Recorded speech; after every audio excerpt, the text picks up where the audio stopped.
तो स्वागत है आपका इस वीडियो में। इस वीडियो में हम समझेंगे श्लोक नंबर 32 अध्याय दूसरा। फिर से बड़ा ही महत्वपूर्ण श्लोक है ये। अगर आपने इससे पहले वाला श्लोक नहीं पढ़ा है तो आप उसको ज़रूर पढ़ लें और समझ लें। तो चलिए झटपट से हम समझते हैं हमारे इस श्लोक को। जैसा कि श्री कृष्ण पिछले श्लोक से ही, जो कि था श्लोक नंबर 30, वहाँ से अर्जुन को क्षात्र धर्म के बारे में बताना शुरू करते हैं। अब उसी को कंटिन्यू करते हुए भगवान श्री कृष्ण इस श्लोक में अर्जुन को कहते हैं, यदिच्छया चोपन्नम स्वर्गद्वारम पावृतम सुखिनः क्षत्रियाः पार्थ लभन्ते युद्धमीदृशम। तो अब हम इस श्लोक के पदों का हिंदी में अर्थ समझ लेते हैं। यदृच्छा मतलब अपने आप, आगे है चोपन्नम, तो यहाँ पर संधि हुई है च और उपन्नम की, तो इसका अर्थ हुआ प्राप्त हुआ। च होता है भी है, ठीक है, प्राप्त हुआ भी है। आगे है स्वर्ग द्वारम पावृतम, इसका अर्थ हुआ खुला हुआ स्वर्ग का द्वार, कि अपने आप जो प्राप्त हुआ कर्तव्य है वो स्वर्ग का द्वार है जो खुला हुआ है। आगे है सुखिनः क्षत्रियाः, वो क्षत्रिय सुखी हैं। पार्थ, हे अर्जुन, वो क्षत्रिय सुखी हैं। लभन्ते, लभन्ते मतलब जिनको प्राप्त हुआ है, ठीक है, जिनको प्राप्त होता है। आगे है युद्धमीदृशम, इसका मतलब हुआ युद्धम ईदृशम, ऐसा युद्ध।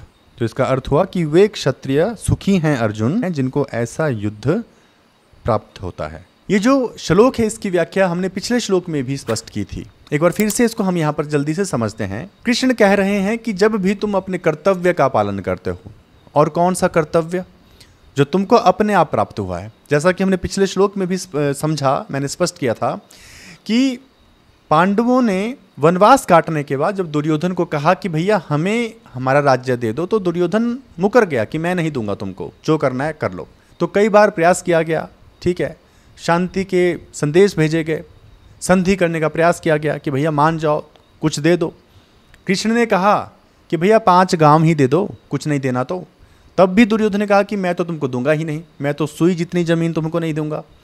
श्री कृष्ण शांति दूत बनकर गए, तो दुर्योधन ने कहा कि बंदी बना लो श्री कृष्ण को भी, ये भी क्या है, एक गवाला ही तो है, पकड़ लो, धर लो। तो सब कुछ कर लिया गया, लेकिन फिर भी वो नहीं माने, क्योंकि वो अधर्मी थे। पहले प्रयास ही किया गया था, ठीक है, और यही संदेश दिया जाता है कि जो युद्ध है वो पहला विकल्प कभी नहीं हो सकता, ठीक है। कुछ लोग गलत तरह से मैनिपुलेट करते हैं कि देखो कृष्ण ने अर्जुन को युद्ध के लिए भड़काया, इतनी हिंसा हुई और ये सब कुछ हुआ है श्री कृष्ण की वजह से। लेकिन देखिए ऐसा नहीं है। बहुत बार प्रयास किया गया कौरवों को समझाने का, बातचीत से, हर तरह से। महाभारत में एपिसोड भी है जिसमें कृष्ण पांडवों को ये कह रहे हैं कि हम वहाँ जाकर प्रयास तो करेंगे ही, इतने सारे विद्वान वहाँ पर हैं, कोई ना कोई तो हमारी बात को सुनेगा, ठीक है। तो यहाँ से भी हमें समझ आता है कि बार बार प्रयास किए गए, और अंत में जब कृष्ण को ही बंदी बनाने की बात हो गई, दुर्योधन ने आदेश दे दिया सैनिकों को कि कृष्ण को ही बांध लो, तो फिर वो अंतिम विकल्प था जो वहाँ पर समाप्त हो गया। अब पांडवों के पास क्या चारा था, बात बनी ही नहीं किसी भी तरह से, तो अंतिम विकल्प ही हमेशा युद्ध होता है। याद रहे, युद्ध कभी भी पहला विकल्प नहीं होता, पहले हमेशा शांति से, बातचीत से ही हल निकालने का प्रयास करना चाहिए। तो अब सब कुछ खत्म हो गया, तो अब पांडवों के हिस्से में आया युद्ध।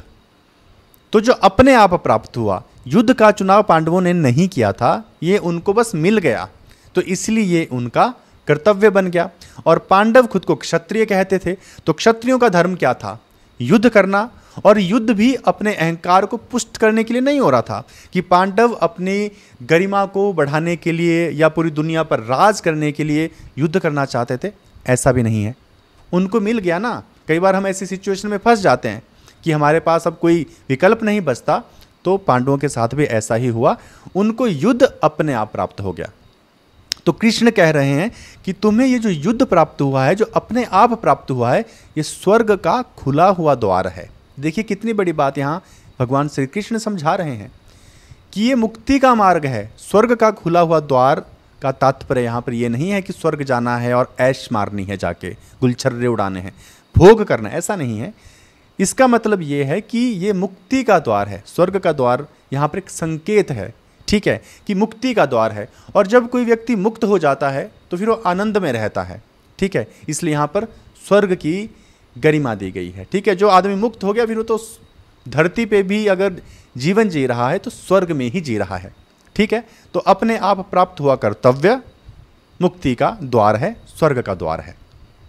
और आगे भगवान श्री कृष्ण कहते हैं, जो दूसरी लाइन में हमने पढ़ा, कि ऐसे क्षत्रिय जिनको ऐसा युद्ध प्राप्त होता है, धर्ममय युद्ध प्राप्त होता है, वो क्षत्रिय बड़े ही सुखी हैं। तो यहाँ पर क्षत्रिय सिर्फ उन्हें नहीं कहा जा रहा जो लड़ते हैं, जो युद्ध करते हैं। क्षत्रिय सभी प्राणियों के लिए है, क्योंकि सारे तो युद्ध कर रहे हैं ना। तो इन शब्दों का जो संकेत है उसको समझना जरूरी है। अब ये ना समझ लिया जाए कि युद्ध करना मतलब अस्त्र शस्त्र से किसी का सिर ही काटना है या लड़ना झगड़ना है। युद्ध मतलब युद्ध, हर तरह का युद्ध होता है। मानसिक युद्ध होता है, डिसीजन लेना है, नहीं ले पा रहे, धर्म संकट है, इधर कुआं इधर खाई वाली बात है, निर्णय लेना है, भयंकर युद्ध भीतर चल रहा है।